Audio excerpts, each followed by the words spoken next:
This Shabbat, we wrap up our reading of Bamidbar. We are 4 out of 5 books, 4/5 of the way through the Torah. This Shabbat, we read both Mattot and Massei. Mattot means tribes. Massei means journeys. Massei brings us to the threshold of our promised land.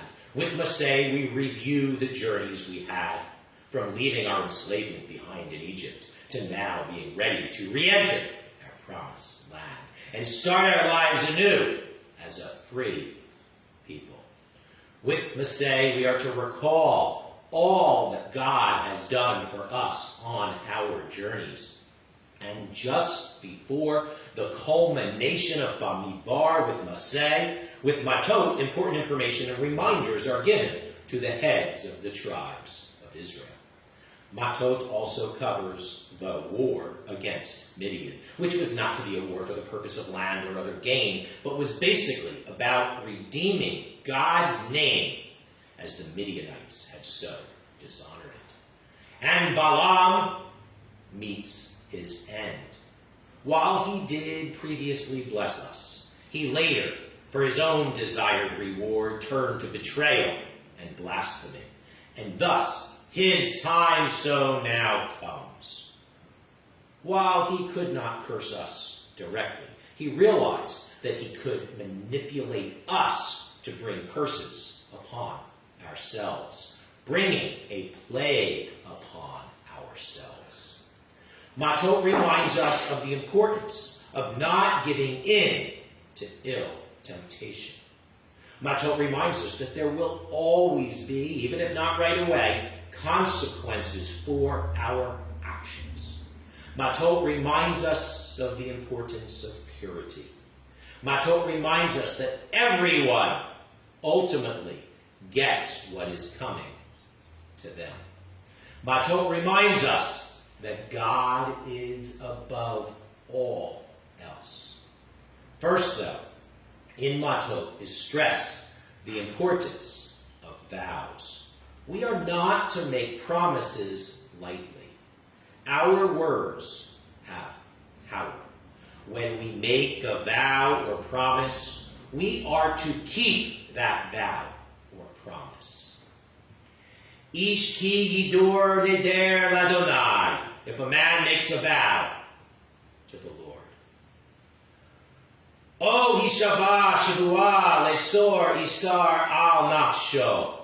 Or an oath imposing an obligation on his soul.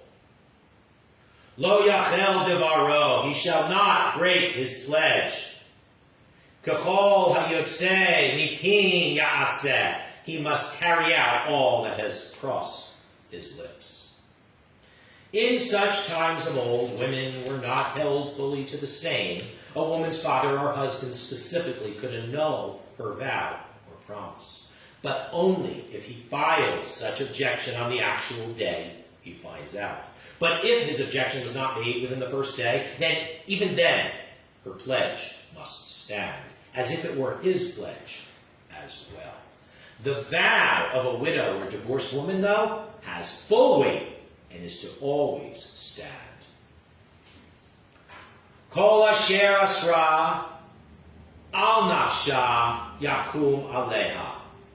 Whatever she has imposed on herself shall be binding upon her. Massei tries to remind us of the power of words. We are not to make vows or promises lightly. God wants to hold us to our word. Vows and promises are to be taken seriously. Words have power. The Torah began with the beginning of our world. With the first sentence of the Torah, God created the world with words. What power words can have. We build up to God giving us the 10 Commandments, also so given with words that have such great power. Again and again, lessons are in the Torah for us to learn, to realize, to focus on the power of words. We are not to gossip, not to lie. We are to say what we mean, and we are to mean what we say. Words have the power to hurt, and words have the power to heal. Our language, our words, our power of words set us apart from the other animals. We can be better, or we can be worse, depending on how we choose to use words. Do we use the power of words for good or not? What words do we use each day? Do we use our words and say our blessings each day?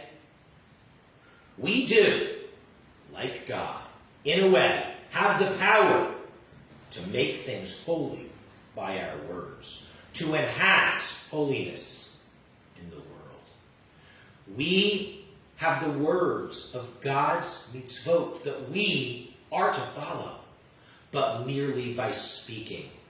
We even have the power to impose additional obligations on ourselves when we speak vows and promises. God will now hold us responsible for keeping the vows and promises we did not have to, but have chosen to make.